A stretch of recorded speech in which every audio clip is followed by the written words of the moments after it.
रोशनी रसोई में खड़े होकर अपने बॉयफ्रेंड अर्जुन से वीडियो कॉल पर बात कर रही थी कि तभी उसकी माँ उर्मिला वहाँ आती है। हे राम, इस लड़की ने सारी सब्जी जला दी। मैंने इसे गैस बंद करने भेजा था और इस लड़की को देखो वीडियो कॉल पर बात करने की पड़ी है। ओ सॉरी माँ, मैंने ध्यान नहीं दिया, मैं भूल गई। ध्यान देगी भी कैसे, सारा ध्यान तो तेरा उस सुमित्रा के बेटे अर्जुन पर रहता है। अरे 24 साल की हो गई लेकिन तुझे अभी तक चाय बनानी भी नहीं आती, फिर ससुराल में जाकर खाना कैसे बनाएगी।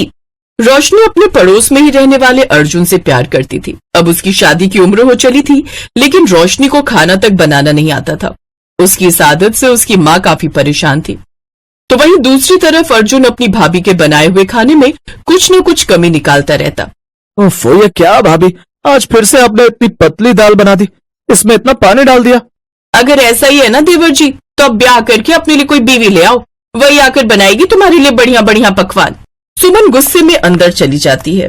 ओफो अर्जुन, तू अपने मुंह पर कंट्रोल नहीं कर पाता ना, बेचारी को बेकार में ही सुना दिया। और ठीक ही कह रही है वो, अगर तुझे अच्छा खाना खाना है ना तो शादी कर ले, मैं तेरे लिए लड़की ढूंढना शुरू कर देती हूँ। उसकी जरूरत नहीं है माँ, लड़की मैंने देख ली है, यहाँ 4 घर छोड़कर ही रहती है। वो अपनी उर्मिला आंटी की बेटी है ना, रोशनी। हे भगवान, तुझे वही आवारा लड़की पसंद आई, जब देखो तब तो वो बाहर घूमने जाती रहती है, तो फिर घर कब संभालेगी। माँ आप जैसा सोच रही है ना, ऐसा कुछ भी नहीं है। वो बहुत समझदार और संस्कारी है। मैं तो कहता हूँ आप मेरी शादी उससे करवा दो, और उससे नहीं करवाओगी तो मैं किसी और से भी नहीं करूंगा। फिर क्या था, सुमित्रा देवी को अपनी बेटे की जिद के आगे झुकना ही पड़ता है और वो रोशनी से उसकी शादी करवा देती है और ब्याह कर रोशनी अपने ससुराल आ जाती है। अगले दिन उसकी पहली रसोई होती है जिसमें उसे हलवा बनाना होता है, तो वो कलाई में दर्द का बहाना बनाकर हलवा अपनी जेठानी से बनवा लेती है। इस तरह उसकी पहली रसोई की रस्म तो निकल जाती है, लेकिन अंदर ही अंदर रोशनी घबरा रही थी।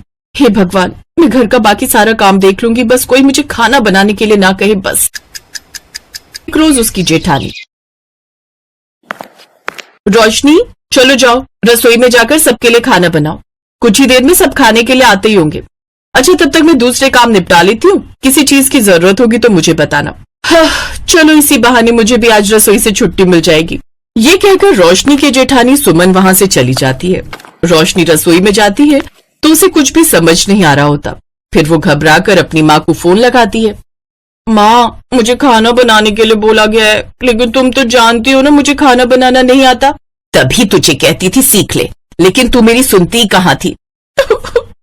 माँ, मुझे डर लग रहा है और तुम हो कि मुझे अभी भी ताने देने में लगी हो। अच्छा चल, अब अपने मगरमच्छ के आंसू बहाना बंद कर।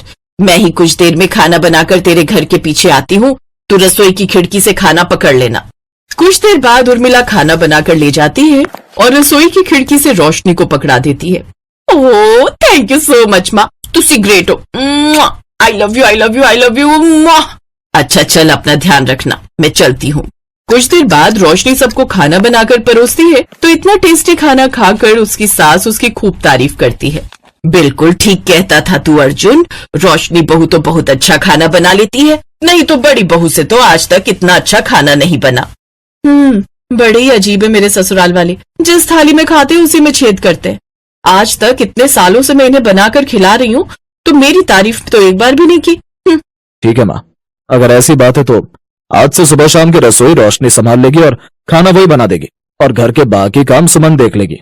हाँ बिल्कुल सही कहा तूने, वैसे भी अब घर में 2-2 बहुएं हो गई हैं तो वो अच्छे से सब संभाल लेंगी। छोटी बहू तू कल से रसोई संभालेगी और बड़ी बहू तू घर के बाकी सब काम करेगी। अपनी सास का ये फरमान सुनकर तो रोशनी हैरान ही रह जाती है। फिर रात को वो अपने कमरे में बैठकर सारी सच्चाई अपने पति को बता देती है। यही सच है अर्जुन, वो सब खाना तो माँ ने बनाकर भेजा था। सच तो ये मुझे खाना बनाना बिल्कुल भी नहीं आता। अब माँ जी ने रसोई की जिम्मेदारी मुझे सौंप दी, लेकिन मेरी तो ये भी समझ में नहीं आ रहा कि मैं खाना बनाऊंगी कैसे। ओह गॉड रोशनी, ये तुमने क्या किया? अगर तुम्हें खाना बनाना नहीं आता था तो सीधे सीधे कह देती, लेकिन अब इस तरह तो तुमने मेरी बेइज्जती करवा दी।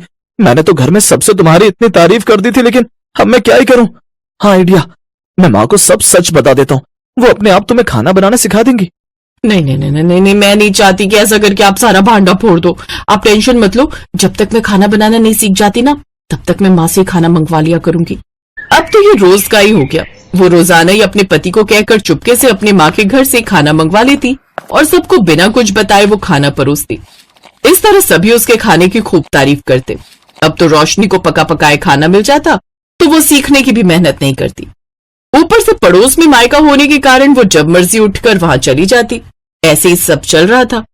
एक रोज घर पर कुछ मेहमान आ जाते हैं तो उसकी जेठानी उससे कहती है, रोशनी मैं जल्दी से बाजार जाकर सब्जी ले आती हूँ, तब तक तुम खाना बना लो। जी ठीक है भाभी। सुमन सब्जियां लेने बाजार चली जाती है।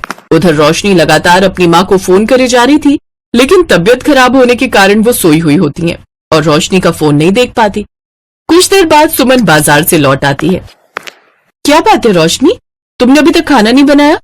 रोशनी काफी घबरा जाती है और लड़खड़ाती हुई आवाज में कहती है, वो घर में कुछ सब्जी नहीं थी सिवाय इस करेले के। अब मेहमानों को करेले थोड़ी ना खिलाएंगे, इसीलिए मैं आपके आने का मेरा मतलब इस सब्जियों का इंतजार कर रही थी। आप जाइए, मैं खाना बना लूंगी। लेकिन सुमन को उस पर शक होता है और वो वहीं दरवाजे के बाहर खड़े होकर सब देख रही होती है। वो देखती है कि रोशनी लगातार फोन पर फोन मिलाई जा रही थी। कुछ देर बाद उसकी माँ उठा लेती है। अरे यार, माँ कहाँ चली गई थी? पता है तब से कितने फोन कर रही थी। अच्छा अब जल्दी से ना कुछ अच्छा खाना बनाकर पकड़ा दो। वो क्या है ना, आज घर पर मेहमान आए हुए हैं। अच्छा ठीक है, मुझे थोड़ा टाइम दे, मैं बना कर ले आती हूँ। लेकिन सुमन उनकी ये सारी बातें सुन लेती है। कुछ देर बाद रोशनी की माँ रसोई की खिड़की से उसे खाना पकड़ा कर जाती है। ओह, तो ये सारा माजरा है। देवरानी जी अपनी माँ के हाथों का स्वादिष्ट खाना हमें झूठ बोलकर खिलाती रही। अब इसका भांडा तो मुझे फोड़ना ही होगा। उस वक्त तो सुमन किसी से कुछ नहीं कहती, लेकिन अगले दिन वो जानबूझकर अपनी सास को रसोई में बुला कर लाती है। माँ जी, आप लोग बहुत ही अच्छे राजमा बनाते हो, आप हमें भी वो रेसिपी बता दो ना। आज रात के लिए हम राजमा चावल बनाकर तैयार करते हैं। अच्छा ठीक है, मैं बताती जाती हूँ, तुम बनाती जाओ। ओह नो, अब ये दोनों रसोई में ही खड़ी रहेंगी तो फिर मेरा क्या होगा? अरे छोटी बहू, किस सोच में पड़ गई? चल चावल पकाने रख दे एक तरफ। रोशनी घबरा जाती है और फिर वो कुकर की जगह कढ़ाई निकालती है और उसमें कच्चे चावल बिना पानी के ही पकने को रख देती है। अरे ये क्या बहू, अनाड़ियों की तरह क्यों खाना बना रही हो? फिर वो रोने लग जाती है और अपनी सास को सब सच बता देती है। माँ जी, मैं तो ये खाना अपने पड़ोस के मायके से अपनी माँ से मंगवाती थी। सच तो ये है कि मुझे बिल्कुल भी खाना बनाना नहीं आता।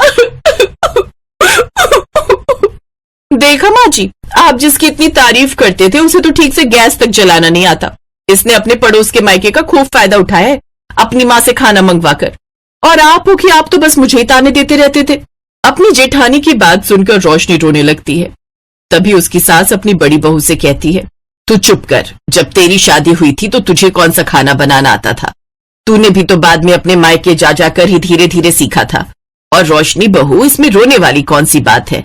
आज से मैं तुम दोनों को खाना बनाना सिखाऊंगी। अब सुमित्रा अपनी दोनों बहुओं को खाना बनाना सिखाती है। कुछ ही दिनों में दोनों बहुत अच्छा खाना बनाना सीख जाती हैं।